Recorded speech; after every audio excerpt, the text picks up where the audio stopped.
Bueno, bienvenidos todas y todas a la primera edición de Momento Mexicano.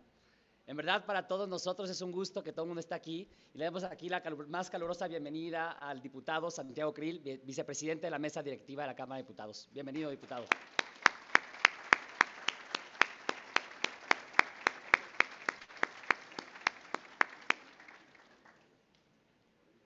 Como saben, hoy estamos viviendo un momento mexicano que tiene mucha atracción para nuestro país y que quisimos aprovechar en México y en el Club de Harvard, quisimos aprovechar este momento para reflexionar hacia dónde vamos. Hoy tenemos una agenda muy nutrida con muchos ponentes y en verdad solo quiero empezar la agenda dándole la gran bienvenida a nuestro presidente del Club de Harvard y querido amigo Sebastián Velasco. Así que Sebas, por favor, adelante. Gracias.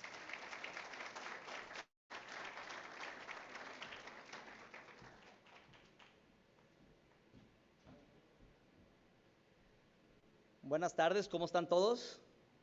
Bien. A nombre del Club Harvard de México, les quiero dar la bienvenida a Momento Mexicano. Hoy se cumple un sueño para muchos de nosotros. Ese sueño fue el crear un foro en el que realmente podamos debatir las ideas, un punto de encuentro en el que podamos conocernos y hacer relaciones de por vida, una conferencia en la que podamos aprender de las y los líderes mexicanos que están cambiando a nuestro país. Nada de esto hubiera sido posible sin el apoyo de todos los organizadores que hicieron posible este evento. La verdad, a través de los últimos meses han hecho un trabajo fantástico para que todo esto pueda ser posible.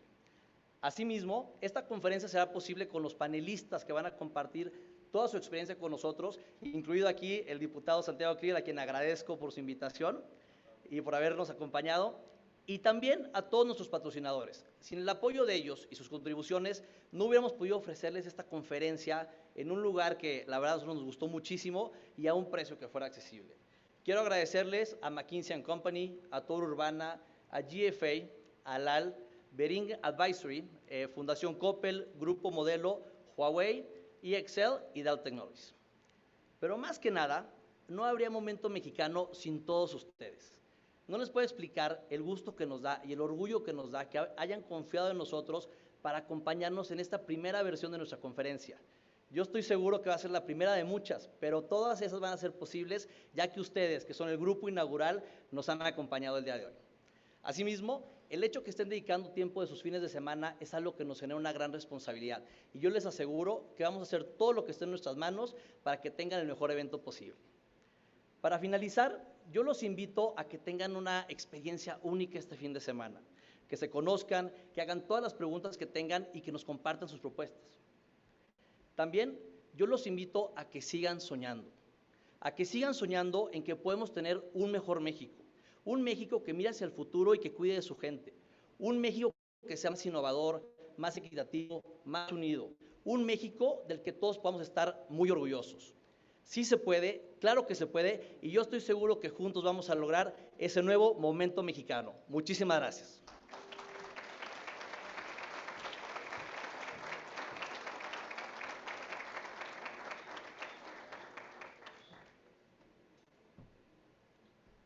Muchísimas gracias, Sebas. Pues siempre un mensaje motivador y que nos llama a la acción a todos los que estamos aquí de ponentes. Y pues bueno, pues sin más por el momento, vamos a darle la bienvenida a nuestra primera conferencia magistral, el vicepresidente de la Cámara de Diputados, el diputado Santiago Krill, que nos estará acompañando con una ponencia y que estará moderado por el presidente del Club de Harvard, Sebastián Velasco. Así que adelante y bienvenidos.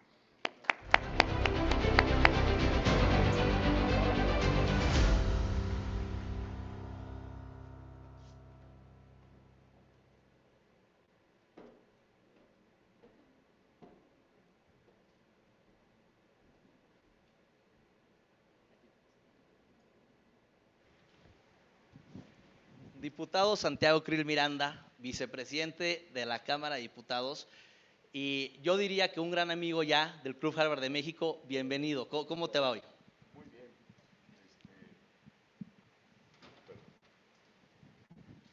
Pues en primer lugar, muy buenas tardes a todos ustedes. Estoy muy contento de estar aquí con un club fundado ya hace mucho tiempo, 1950, que además pues agrupa a muchos mexicanos y mexicanas que han empezado sus carreras aquí en México y que han llegado a una de las universidades más prestigiadas del mundo. Me siento muy honrado de estar ante este foro, que sé que además de exalumnos de Harvard, también están alumnos de otras universidades, y eso además pues hace de este foro un foro con mayor pluralidad. Sebastián Velasco, estoy muy contento y te agradezco mucho la invitación y espero poder aportar a esta reflexión de modelo de nación, del momento de México, de lo que estamos viviendo, y hacer una aportación de lo mío, de lo que hago yo todos los días y que sea de enorme utilidad para el foro y que cada uno de ustedes pues se lleva no solamente mis ideas, sino también las ideas de todos los que van a estar participando aquí con ustedes. Perfecto, estamos seguros que sí, y con eso te invitamos, por favor, diputado, a darnos el mensaje de inauguración y que nos va a compartir su visión sobre México. Muchísimas gracias, les pedimos un fuerte aplauso para el diputado Santiago Krill Miranda.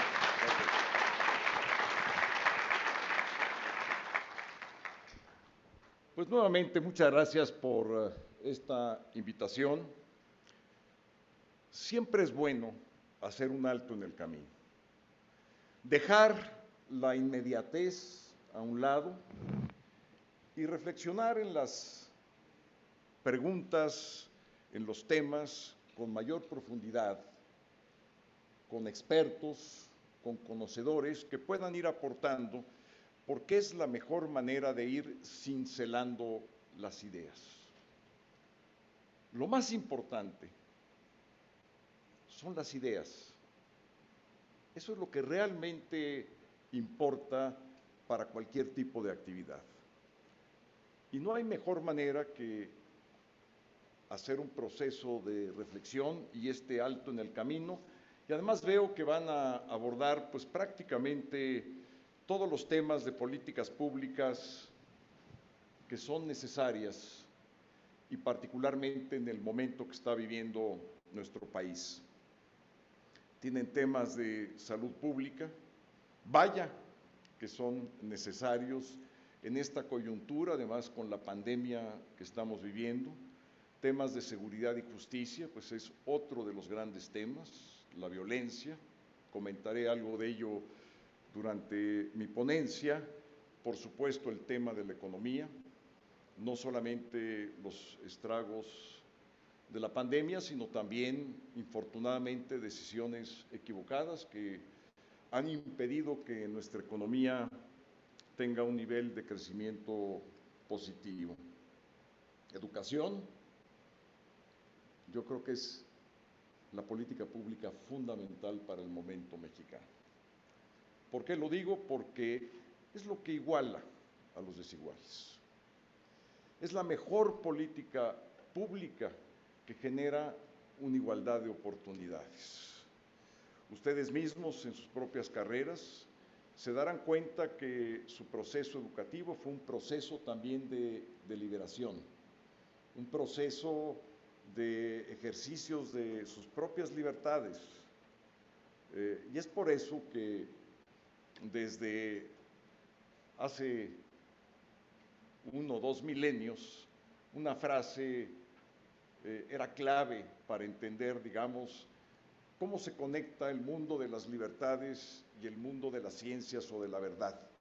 Esa frase de la verdad os hará libre, porque libera el conocimiento, permite tener más opciones, permite conocer más alternativas y tomar mejores decisiones.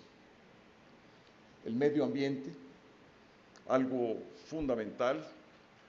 Hoy en día estamos discutiendo en México una reforma eléctrica y buena parte de esa discusión tiene que ver con un desarrollo sustentable. Entonces es igualmente más que oportuno. Y por supuesto el tema de género, rompiendo todos esos techos de cristal que son capa tras capa que va uno viendo.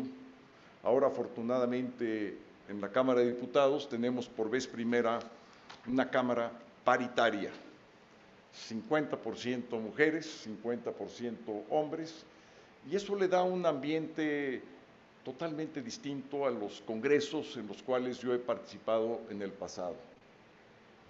Genera discusiones muy distintas, enriquece enormemente la vida pública, el concepto de paridad, que poco a poco se fue, con muchos trabajos y muchísimos esfuerzos, logrando. Por eso es importante hacer un alto en el camino y reflexionar de estos temas. Les voy a platicar el día de hoy del valor de la política, porque es algo que no se platica generalmente en estos foros. Sin embargo, es fundamental para que cualquier modelo funcione. Por cierto, me gustó mucho el título Modelo de Nación. ¿Por qué? Porque la nación es un concepto muy amplio, sociológico, que va a la raíz de lo que es un país. Es su cultura, su idiosincrasia, su ser, su sentido de identidad, su lengua, su historia, sus antecedentes, sus costumbres. El problema es que para ser un modelo de nación estaríamos como que regresar a la Convención de Filadelfia, porque es cuando se modela, cuando uno tiene la oportunidad de ir de un origen fundacional y crear una nación o un país en un mundo democrático y de libertades. Existen grandes ideas, siempre. Grandes ideas que, infortunadamente, a veces solamente quedan en eso, en buenos deseos y grandes expectativas, y luego en grandes frustraciones. Cuando uno ve un modelo en un pizarrón, sea de economía o de cualquier matemáticas, ahí está el modelo. La política lo que hace es buscar que ese modelo, esas ideas, se lleven al orden práctico. Nosotros los políticos tenemos que tener un punto de realidad que nos ancle siempre con los dos pies perfectamente en la tierra, para que se haga operable cualquier modelo. Aquí les vendrán a platicar muchos modelos. Seguramente realizarán innumerables diagnósticos. Por cierto, yo creo que México está sobrediagnosticado. Y creo que de estas grandes ideas que siempre ha habido, muy pocas se han realizado. ¿Y por qué? En primer lugar, porque la operación política o no se hace, o se hace de una manera ineficaz. ¿Cuántas veces no existe una gran idea, pero el trabajo no es tanto ponerla en blanco y negro, sino ejecutarla, llevarla a cabo, a su plena realización? Una buena idea en un momento inoportuno es simplemente inoperable desde el punto de vista político. Una gran idea extralógica, es decir, copiada de otras circunstancias, de un país distinto y en otra historia, pues puede funcionar muy bien allá, pero por eso hay que ir a los orígenes para entender nuestro país. Les pongo un ejemplo, además que muchos de ustedes pues han estudiado en los Estados Unidos y conocen bien lo que es el sistema federal. Nuestros constituyentes en 1824 se inspiran en buena medida en el modelo federal norteamericano. Pero fíjense ustedes la manera tan contradictoria que operamos nosotros el federalismo. En los Estados Unidos se utiliza el federalismo para fortalecer una unión de 13 colonias, para poder tener un representante común, para poder defender mejor su soberanía, para generar sus relaciones internacionales y para tener su ejército nacional, de una manera más o menos sencilla. La unión. Esa unión no se da de manera espontánea. Tuvo un recorrido de casi 150 años, desde las primeras compañías de Virginia, en donde ya los colonos participaban en su gobierno, después con las ideas de Franklin, de buscar tener una asamblea de representantes, cada una de las colonias. Entonces tuvo todo un proceso histórico de casi 150 años hasta llegar a la Convención de Filadelfia.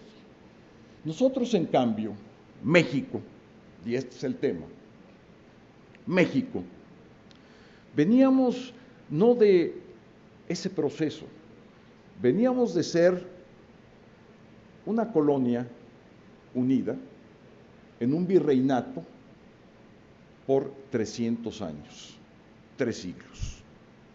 Entonces, utilizamos el federalismo, fíjense bien, para desunir lo que estaba unido, pero que estaba unido desde el punto de vista cultural, no solamente político.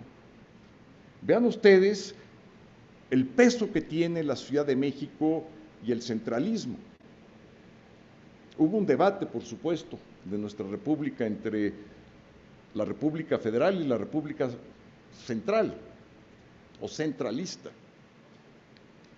Pero vean ustedes lo que hace, digamos, una gran idea aplicada de manera extralógica. ¿Y qué tenemos hoy? ¿Tenemos gobernadores? Sí, claro. ¿Tenemos entidades federativas? Por supuesto. Pero ninguno de los gobernadores hoy manda en su estado en materia de seguridad pública, el primer servicio que debe dar un estado. Segundo, el 80% de los ingresos de una entidad federativa hoy provienen de contribuciones de carácter federal. ¿Quién es el supergobernador de los gobernadores? El secretario de Hacienda. Y ahí verán a todos los gobernadores en fila buscando sus administraciones mensuales, trimestrales. Nuestro sentido federalista es un sentido totalmente diferente. Entonces, las grandes ideas tienen que ser correspondientes, porque es muy difícil traer toda una historia a un país que no es propia. Otro de los temas difíciles en la política para hacer la instrumentación de las grandes ideas son los tiempos. Eso es quizá lo más complejo. Saber lo que es bueno hoy, que pueda ser bueno mañana, pasado, a largo plazo. Vean los grandes problemas del medio ambiente que tenemos. A alguien se le olvidó planear. Claro. Lo que hoy puede ser bueno, mañana regular, después muy malo. O al revés, lo que hoy es malo, una medida contracíclica en economía, restricciones de política monetaria, qué sé yo, aquello que no es demasiado popular, pero que puede resultar después en algo muy positivo para el país. Una especie de, hoy siembro, no se ve la semilla, no florece y después cosecho, pero mucho después. Imagínense ustedes siembran hoy un árbol de nuez, un nogal, 12 o 14 años para poder cosechar. Entonces el tiempo, el factor tiempo, vean ustedes porque luego uno se pregunta, bueno, ¿y por qué no funcionó esta política? Perfecta en el pizarrón, salió de las aulas, está nítidamente hecha. Pues no funcionó. Yo les quiero platicar mi experiencia de lo que ha sido el proceso de transición mexicana, con esto en mente. Quédense por un momento con esto aquí arriba, del mundo de las ideas y el mundo de la práctica, cómo traer a la práctica. Mi generación le ha tocado consolidar el modelo democrático. Yo estoy en la política desde hace más o menos 30 años, ingresé del sector privado, era un abogado corporativo, llevaba muchos temas en la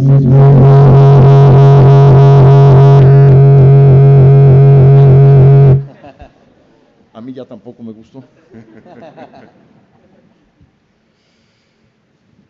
Y empezamos a trabajar en lo primero, que los votos contaran, se contaran. Una idea muy sencilla.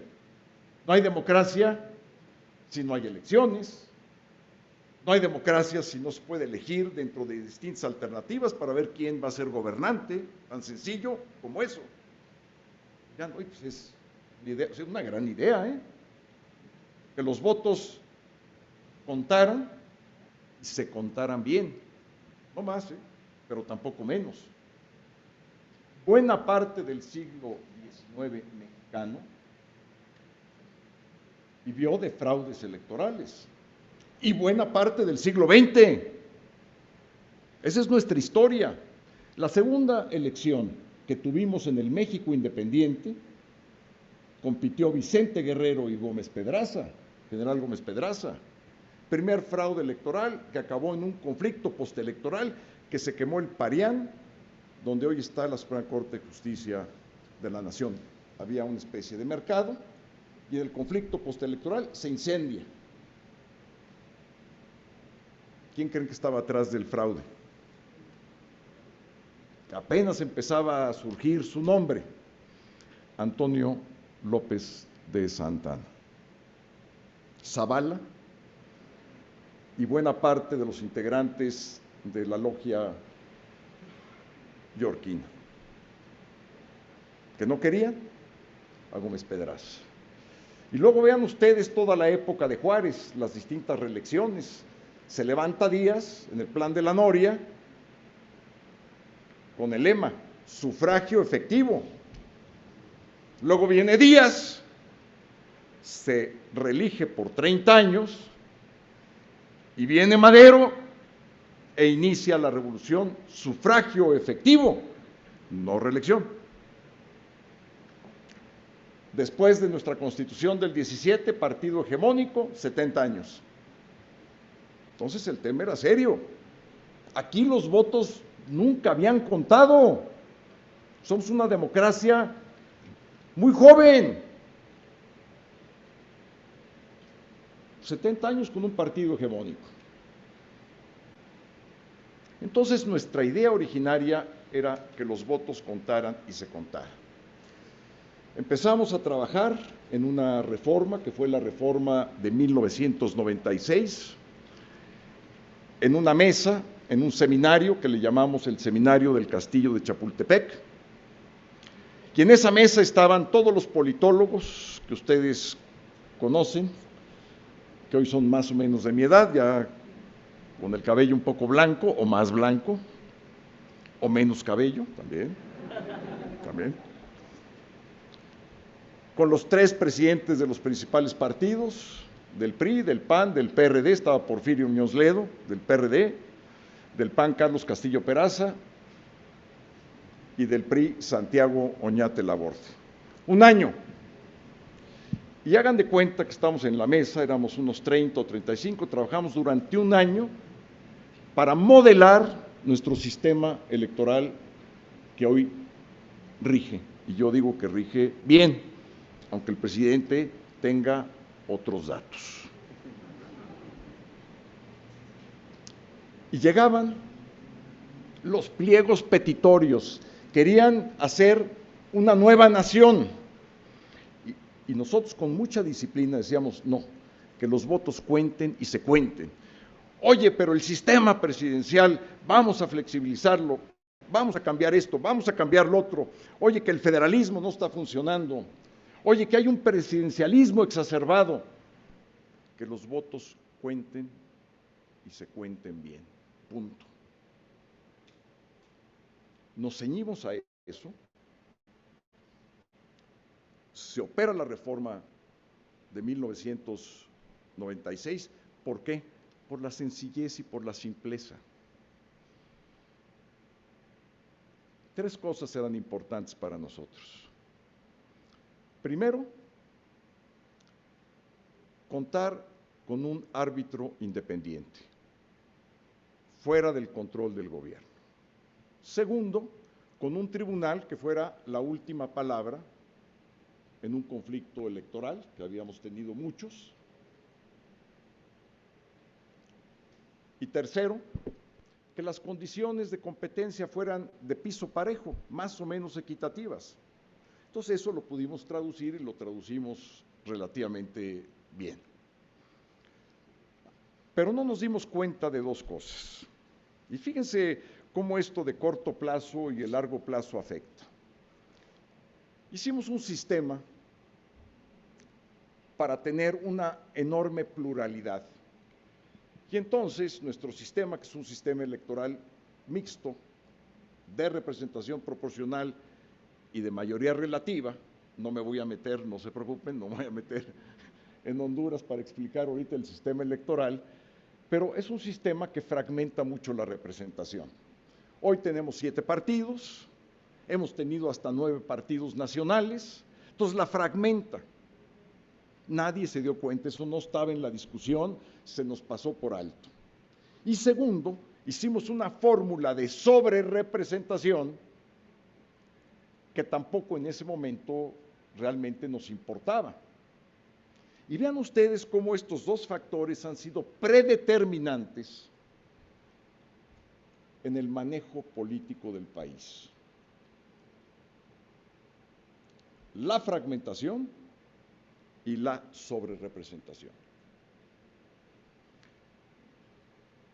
Una vez que vino la alternancia, en el año 2000 y un poco antes, desde 1997, fue cuando la oposición, por vez primera, gana la mayoría en la Cámara de los Diputados. Muy bien, 1997. De 1997 hasta el año 2018, tuvimos gobiernos divididos o de minoría política. Y ustedes me dirán, bueno, ¿qué consecuencia tiene esto? Pues todo. Cuando estaba yo como secretario de Gobernación, recuerdo que un día le decía a mi hija, no sé qué hacer porque no tengo mucho sueño. Y me dice mi hija María, me dice, oye papá, ¿qué haces entonces para dormirte? ¿Cuentas borreguitos?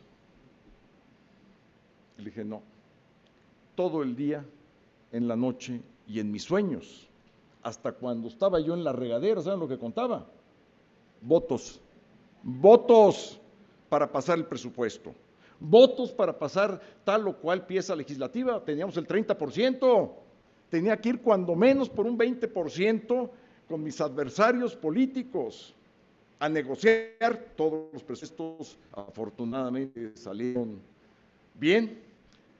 Nuestra reforma en materia de transparencia y acceso a la información pública salió muy bien. Nuestro tránsito al Instituto Nacional de las Mujeres, al Instituto en contra de la discriminación, salió muy bien. Pero no pudimos hacer los cambios que el país necesitaba. Y esto duró hasta el 2018. Salvo por una etapa del gobierno del presidente Peña, que fue el gobierno previo al de López Obrador, en donde ya como oposición, ya con mucha experiencia, le dijimos al presidente Peña, a ver, presidente, ¿por qué no vamos haciendo algunos cambios de fondo? Vamos buscando modificar la parte de la electricidad en México y del petróleo, la educación, la competencia en los mercados. Ustedes conocen, tenemos mercados altamente concentrados, seguramente hablarán de ello en la parte económica, y telecomunicaciones, que también, vaya, que había concentración en ese mercado. Hasta las largas distancias nos costaban, seguramente algunos se acuerdan ustedes. Entonces, llevamos a cabo las reformas,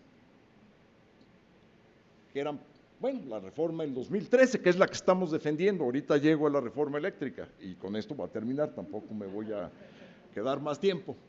El modelo era perfecto: abrir el mercado, generar las agencias reguladoras de los mercados, establecer las reglas del juego, abrir las inversiones privadas, nacionales y extranjeras, generar un tránsito hacia las energías limpias. Perfecto el modelo, pero la ejecución obviamente tuvo muchos problemas. Y ya no les platico de la reforma educativa,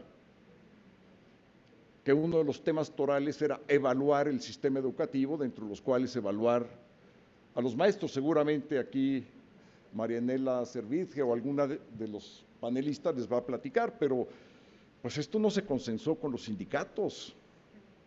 Esto no fue un trabajo político y claro, pues se estrelló. Y ahorita vean los problemas que estamos teniendo con nuestra reforma eléctrica.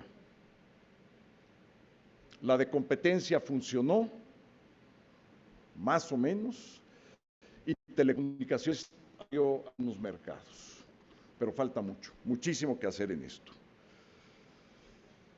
Viene 2018, vemos un nuevo gobierno que viene a romper paradigmas, ¿no? Que viene a hacer las cosas distintas, que plantea un cambio de régimen. Estuvimos a la expectativa 2019 y en 2020 dijimos, aquí esto va por un camino ya equivocado.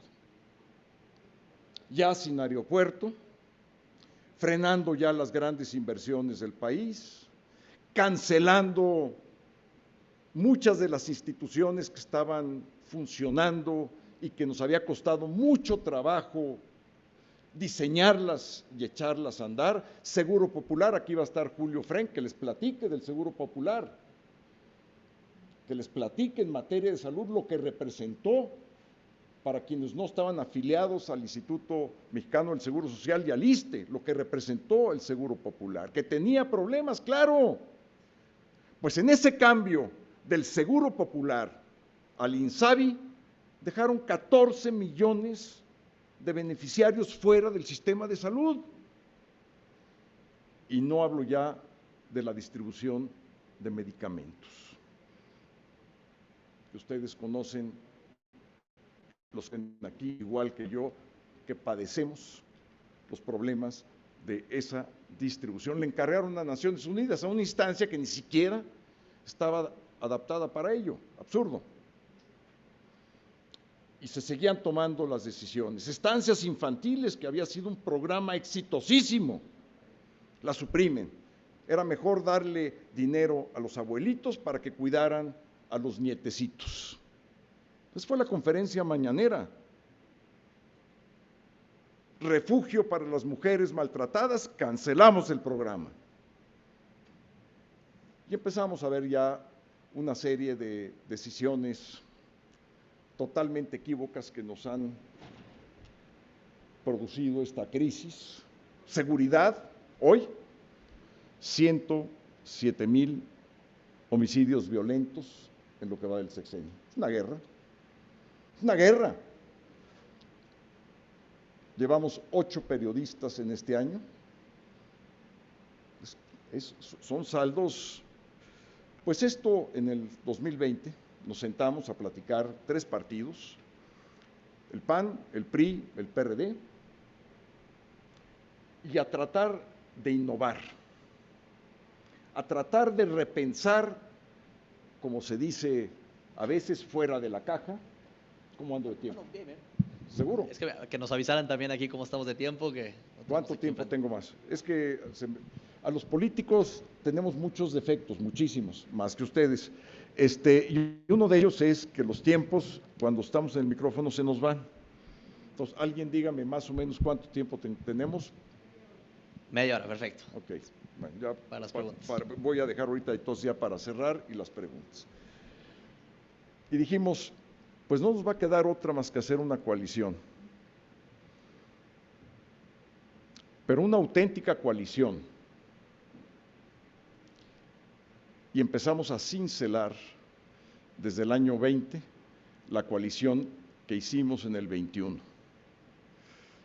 ¿Y cómo quedamos en el 21? Se les va a sorprender porque luego este tipo de cifras no se dan a conocer. La oposición en conjunto, 23 millones de votos, estoy números gruesos. Coalición de Morena, 20 millones de votos. Somos más, ojo, jóvenes que quieran dedicarse a la política. Es un buen momento porque somos más hoy los que estamos de este lado, de acuerdo con los votos federales de la elección del año pasado. Somos casi 3 millones de votantes más de los que tuvo la coalición oficial. Y si solamente juntamos a nuestras 2 coaliciones, Va por México, es decir, sacamos a MC, que jugó de manera independiente, nos quedamos nosotros con 19,700,000 votos y más o menos Morena con un poco más de 20 millones, o sea que estamos empatados.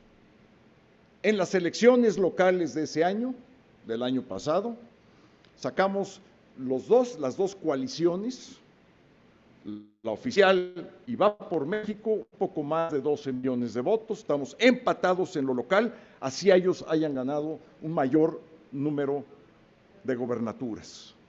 Y por supuesto ganamos toda la zona o casi toda la zona metropolitana del Poniente, Ciudad de México. Prácticamente desde Tlalpan, para los que tengan ubicación de la Ciudad de México, desde Tlalpan hasta Toluca, lo estamos ya gobernando. Bueno, pues fue un buen resultado, fue algo que preparamos con una agenda, por cierto. ¿Qué creen que tiene esa agenda?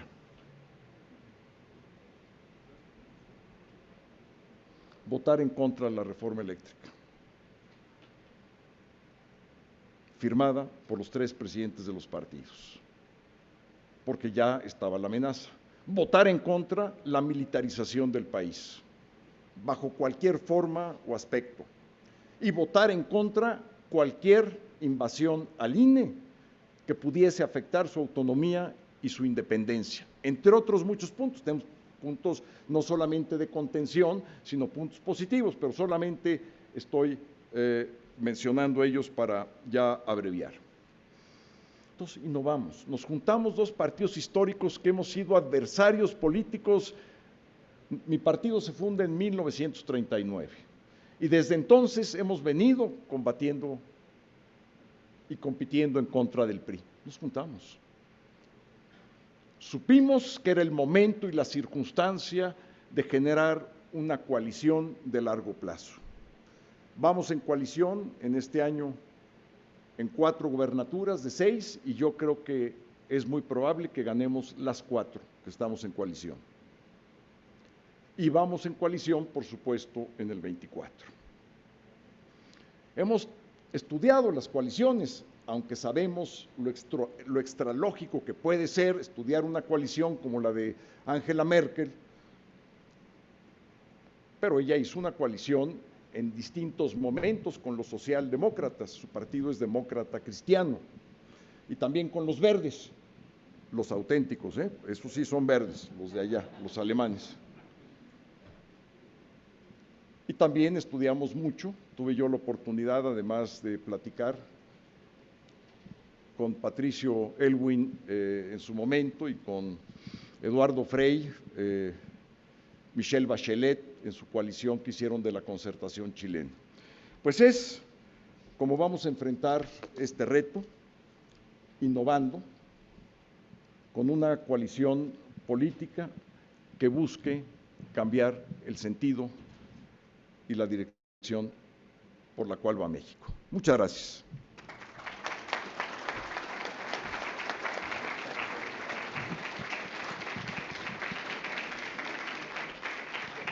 Muchísimas gracias por este muy interesante mensaje. Vamos a abrir la sesión de preguntas y respuestas. Tenemos alrededor de 20 minutos para cubrir las que tenga la audiencia. Lo que les pedimos es si pueden irse formando aquí enfrente de los micrófonos. En lo que se va organizando las personas, les quiero comentar brevemente que hace poquito estuvimos en la Cámara de Diputados y trajimos un grupo de jóvenes, de 30 jóvenes de todo el mundo, que vinieron a visitar México. Y en la Cámara de Diputados nos recibió el diputado Santiago Krill y les dio un mensaje que me parece les gustó bastante, se fueron muy contentos. Y yo le quería preguntar a usted, considerando que en México la base demográfica va a ser muy favorecida hacia los jóvenes, ¿usted qué rol ve que ellos van a jugar? ¿Cómo se pueden involucrar más? ¿Y qué recomendación de vida les daría para que ahora sí participen por nuestro país?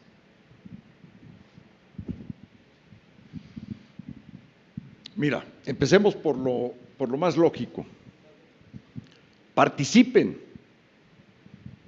Las cosas no son tan complejas. Involúcrense. El aportar un granito de arena entre todos es lo que hace la diferencia. Que tengo una hora, pues una hora. Que tengo dos, que tengo tres, que quiero dedicarme a tal o cual cosa ya de manera permanente, mejor. Decía Aristóteles,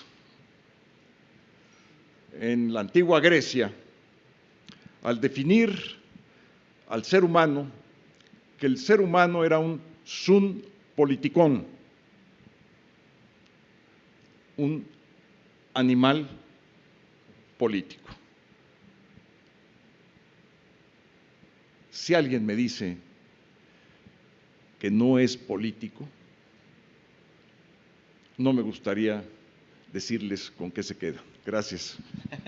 Muy bien, perfecto. Un aplauso, un aplauso. Empezamos entonces aquí. Les pedimos que nos digan su nombre y que hagamos las preguntas breves y concisas para poder incorporar las más posibles. Adelante. Gracias. Gracias. Mi nombre es Raumíes Pérez Blanco y hemos tenido oportunidad de saludarnos de vez en cuando con Santiago. Yo quisiera hacer primero una reflexión porque yo soy representante de una cosa que se llama GP Periodistas Financieros.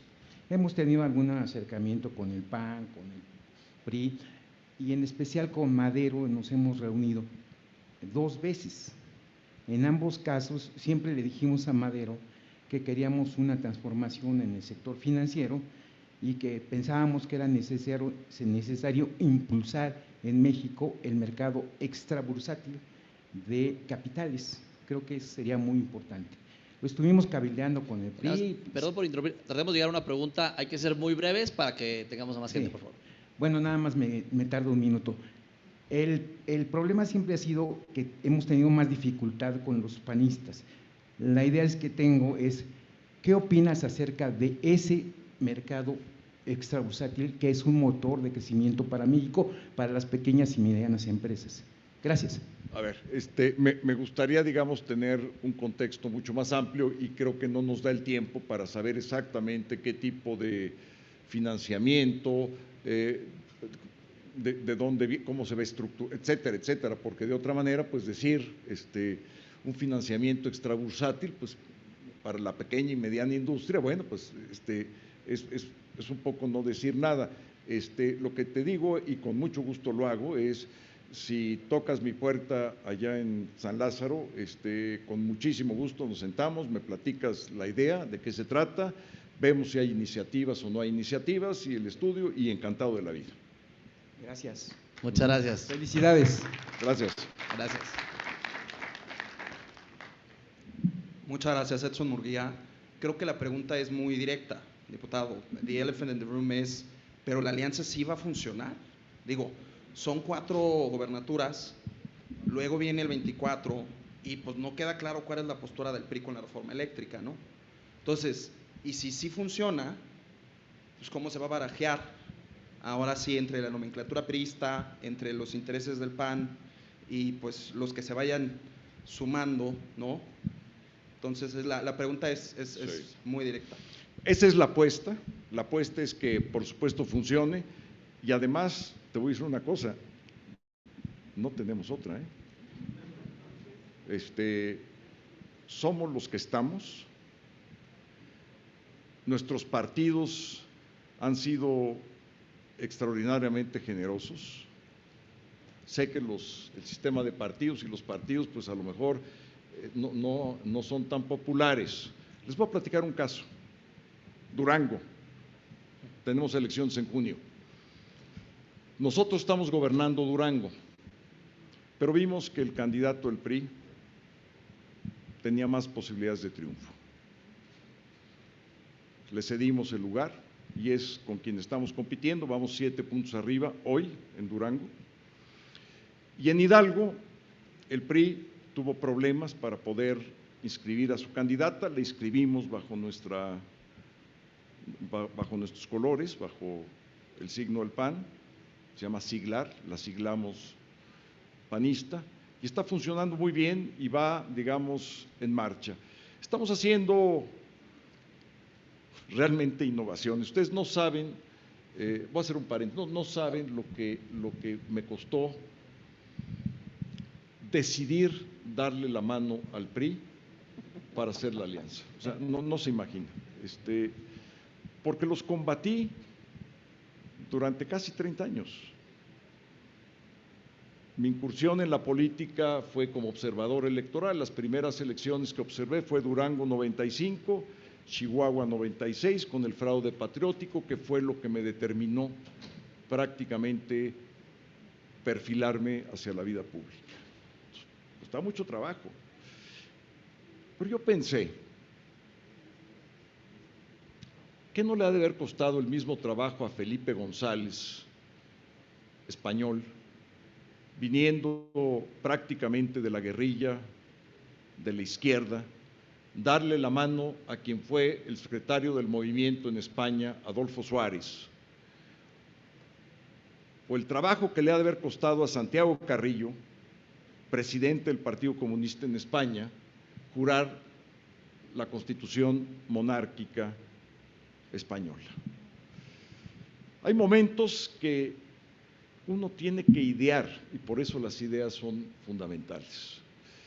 Yo le apuesto a esos mexicanos, a los que somos, no otros. Podía haber mejores, a lo mejor, y muy probablemente sí, pero somos los que somos. Y somos los que tenemos que enfrentar a este régimen, no solamente triunfar en la elección, sino generar un gobierno de reconstrucción nacional.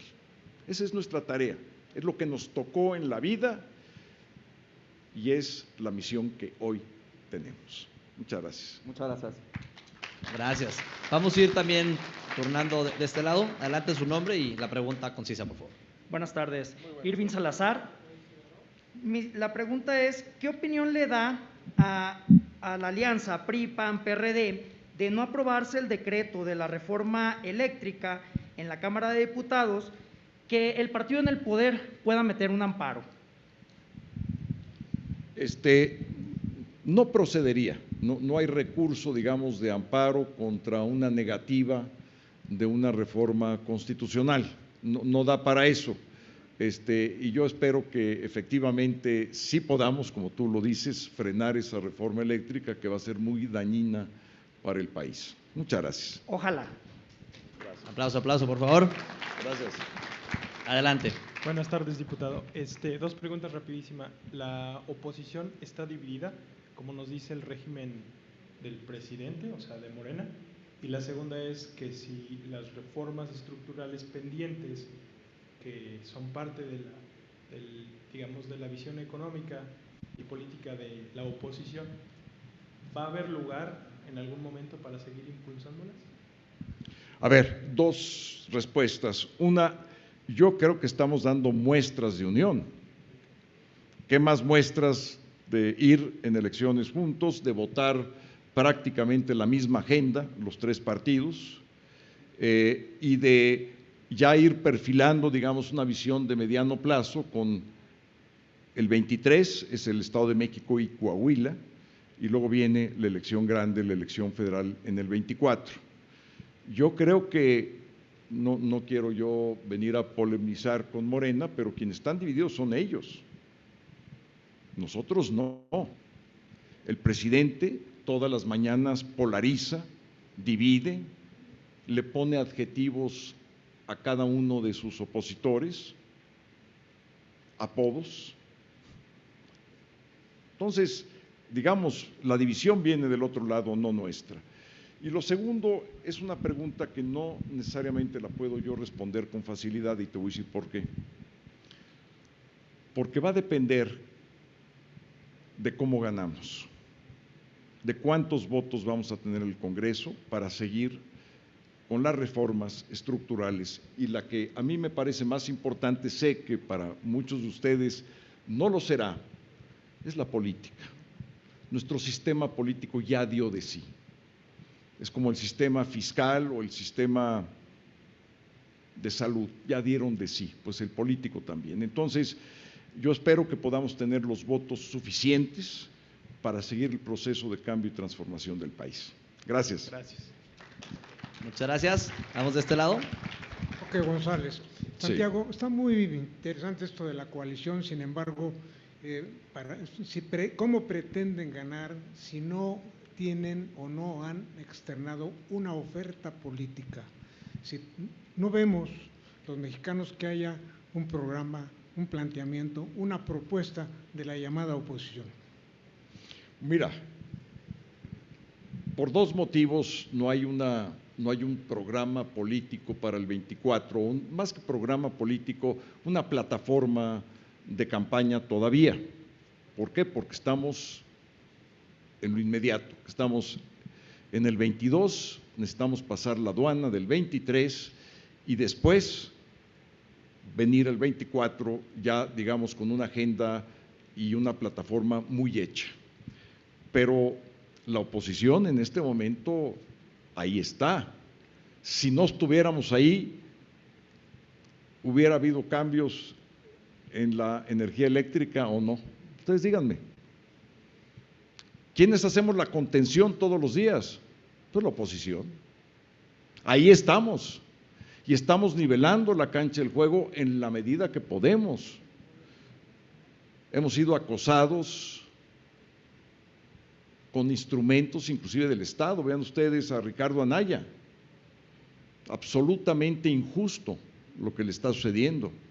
Y estamos dando la batalla en todos los frentes. Y contaremos, por supuesto, con una plataforma política, pero por vía de mientras es una plataforma de contención, cuando menos en los tres temas, en lo electoral, en la militarización del país. Fíjense lo que significa. Es que no son cosas menores. Y por supuesto, para defender la reforma eléctrica que hicimos en el 2013. Gracias. Gracias. Sí, gracias. Muchas gracias. Un aplauso, por favor, para todos los que se animan a hacer sus preguntas. Adelante. Hendrik Ortega, primero reconocerle la labor que hace como profesor de la Universidad Nacional Autónoma de México. Muchas gracias. Mi pregunta es, ¿usted considera que en el 2024 el triunfo electoral de la propuesta de un gobierno de coalición sea el primer paso firme para que México pase de una forma de gobierno presidencial a una forma de gobierno de sistema parlamentario?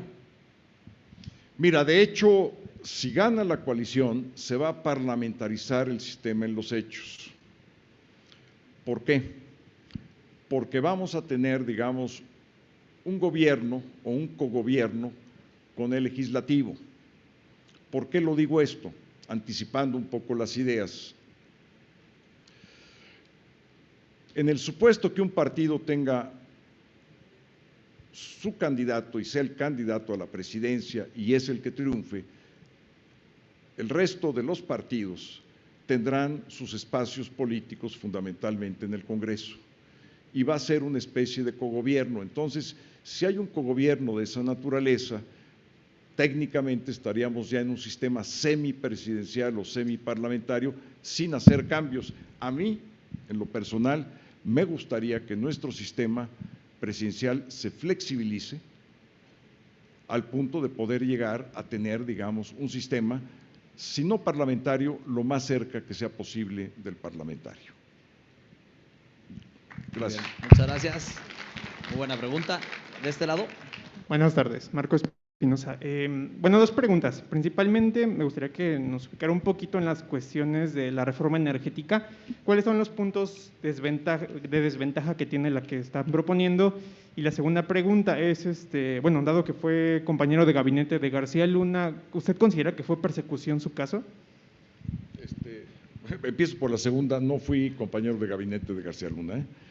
Bueno, tenía un cargo público. Sí, tenía un cargo público 2000. Ahí, no tengo la menor idea si es que se deslinden las responsabilidades y que se haga justicia en términos de ley y con su debido proceso. Lo demás, no conozco las circunstancias ya específicas de ese caso. La primera pregunta, ¿cuál era? Bueno, que se nos pudiera recapitular rápidamente los puntos que usted considera fundamentales de comparación de las dos reformas. Bueno, pues mira, empecemos por el costo. El planteamiento del presidente es que CFE suba a un 54% de la producción de energía eléctrica del país, pero no dice hasta 54, dice que puede inclusive ser más del 54%. Tomemos el punto de 54%. Eso le costaría al país 60,000 millones de pesos. Pero no sería solamente eso. Tendría entonces CFE, siendo ya el monopolio de Estado, que encargarse de todas las nuevas inversiones que deben de hacerse para poder satisfacer la demanda en el crecimiento de la energía eléctrica del país. Y eso más o menos te costaría al año, si quieres tener un paso sostenido durante los próximos 10 años, de 80,000 millones más. Bueno, ahí no acabamos el costo. Si en este momento se deciden cancelar todos los contratos de energía que tienen los inversionistas privados, más o menos el nivel de inversión que tienen es de alrededor de 40,000 millones de dólares, 800,000 millones de pesos. ¿Tú crees que podría pagar esto México con las actuales finanzas públicas con que contamos? Bueno, esto es solamente el costo país, ¿eh? ¿Esto qué implicaría, por ejemplo?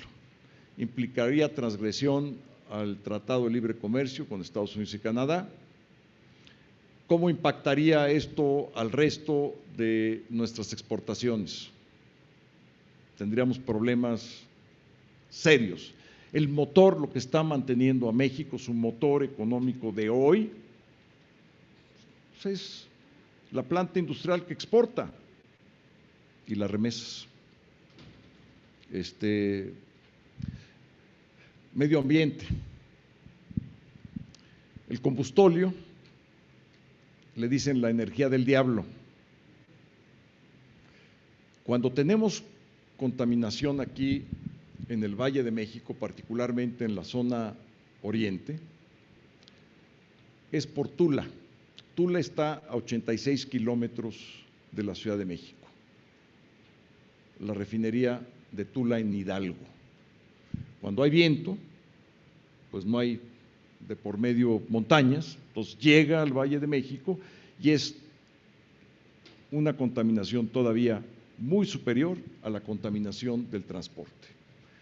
Entonces tenemos problemas de medio ambiente, tenemos problemas de costo, tenemos problemas internacionales, con tratados internacionales, y todo esto pues abonaría a la desconfianza en materia de inversiones. Y un dato nada más para que, ahí lo dejo y para que le pregunten aquí a quienes vienen al panel económico, estamos más o menos en los niveles de los años 80, casi 70 de inversión pública y privada, alrededor de 18% del Producto Interno Bruto.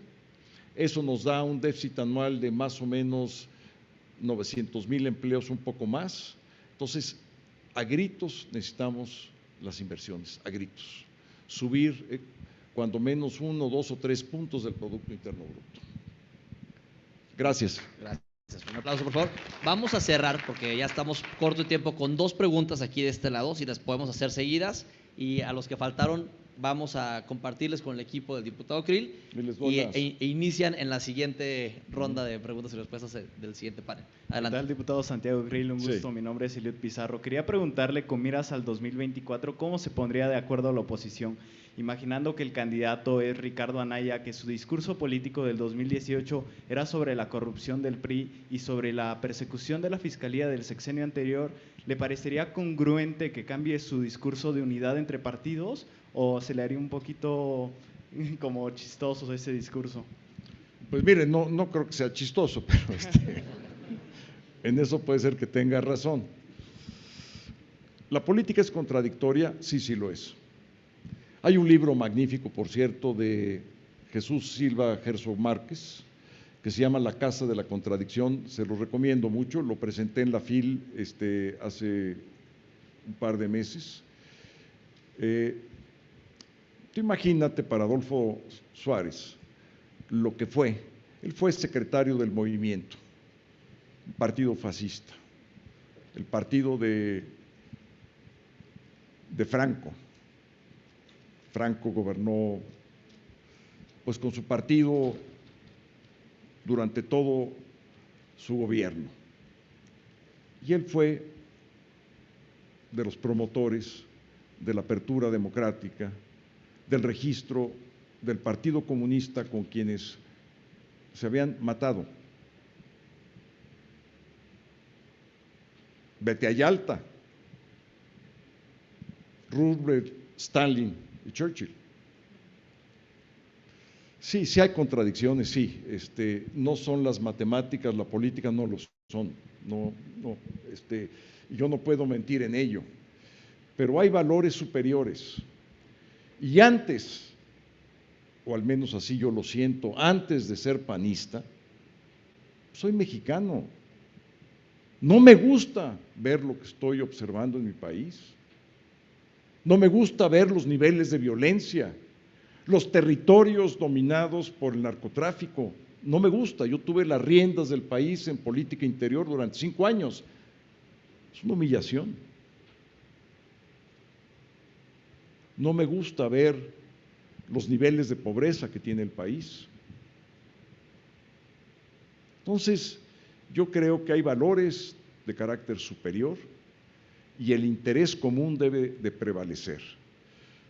Y por supuesto que un dicho de un discurso o un debate, pues pueden ser muy agresivos e hirientes, pero con madurez política y estableciendo bien el orden de prioridades, yo creo que podemos sacar al país adelante. Y te di algunos ejemplos todavía mucho más dramáticos, en donde adversarios, no adversarios, en donde enemigos a muerte se dan la mano.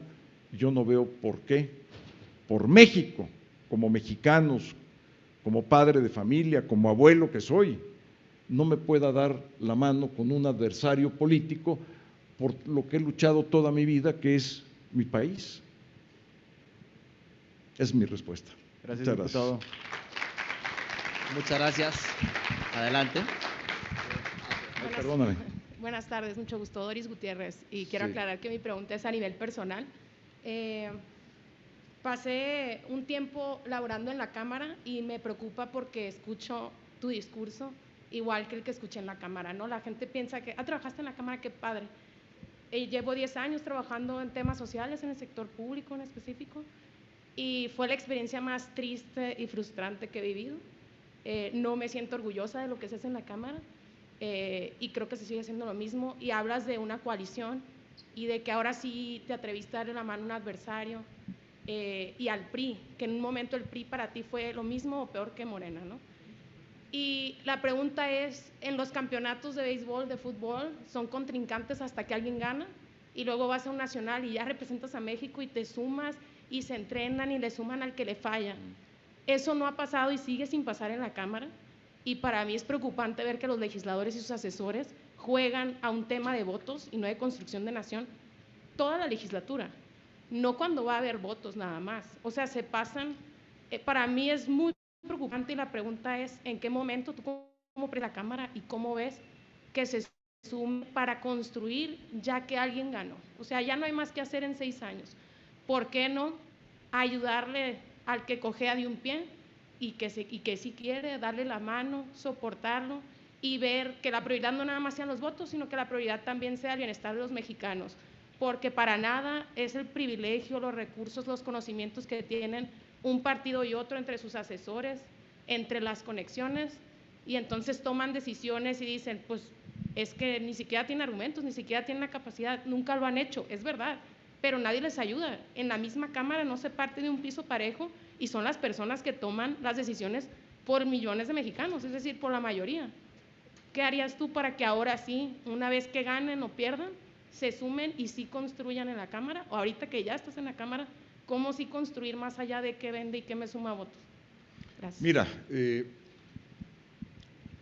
los votos son fundamentales, porque si no puedes construir una mayoría, en política todo lo demás es literatura.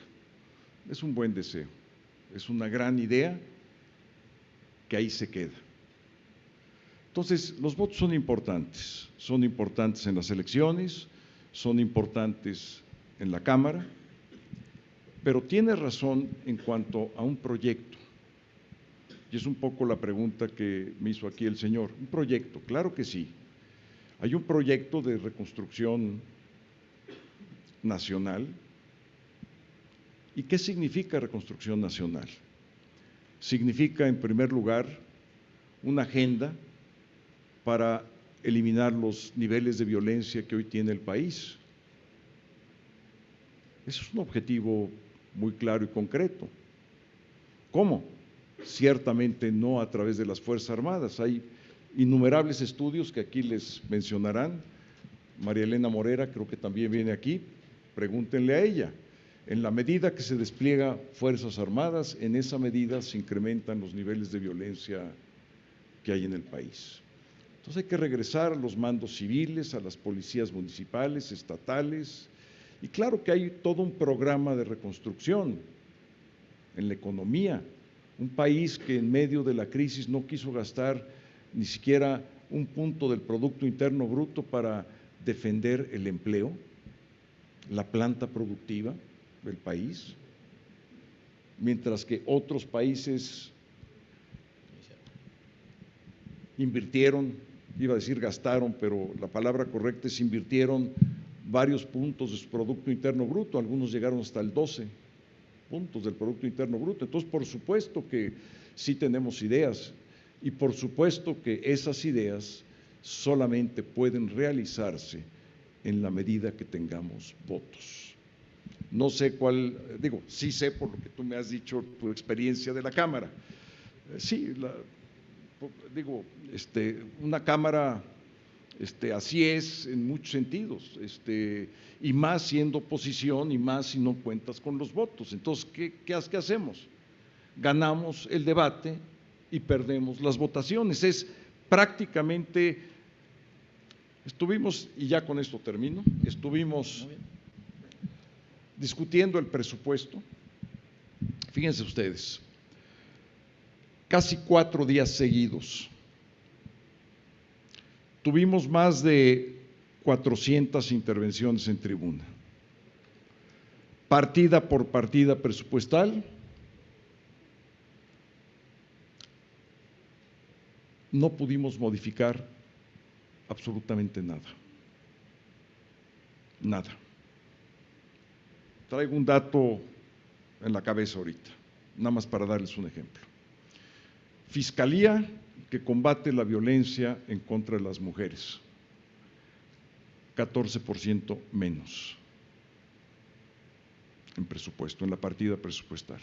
A mí me tocó defender esa partida, subía en la madrugada a la tribuna, hablé del número de ministerios públicos, hablé del número de delitos en contra de las mujeres, hablé de lo absurdo, porque es un atentado contra el derecho de las mujeres, pero es un atentado contra los derechos humanos, es una medida regresiva que va en contra del principio de progresividad constitucional.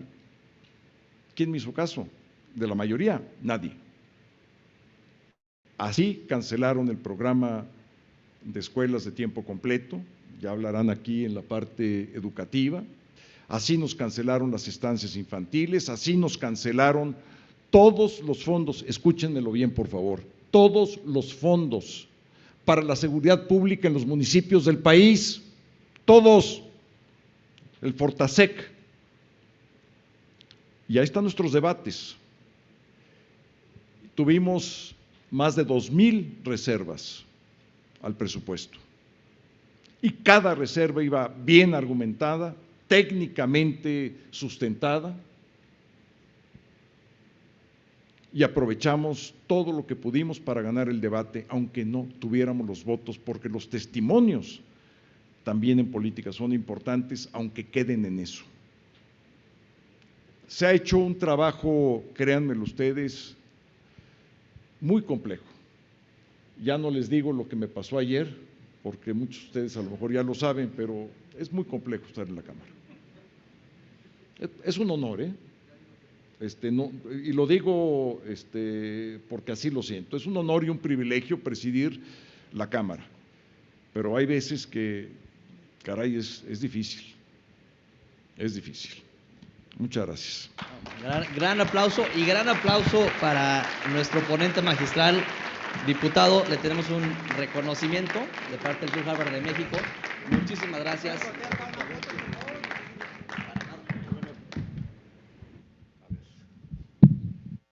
Le entregamos a Sebastián Velasco, nuestro presidente, un reconocimiento por la moderación y por la organización de este evento. Felicidades.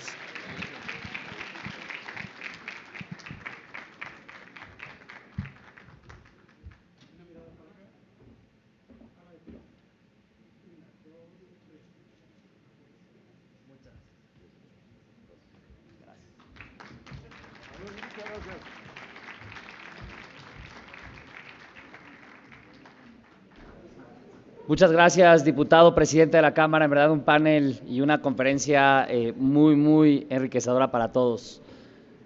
Les pido que mientras despedimos al diputado, vamos a dar comienzo a nuestro siguiente panel. Dado que tenemos una agenda muy apretada, no vamos a tener break en esta sesión, así que vamos a tener una sesión break hasta la siguiente. Les pido que mantengan sus asientos y comenzamos en un minutito más.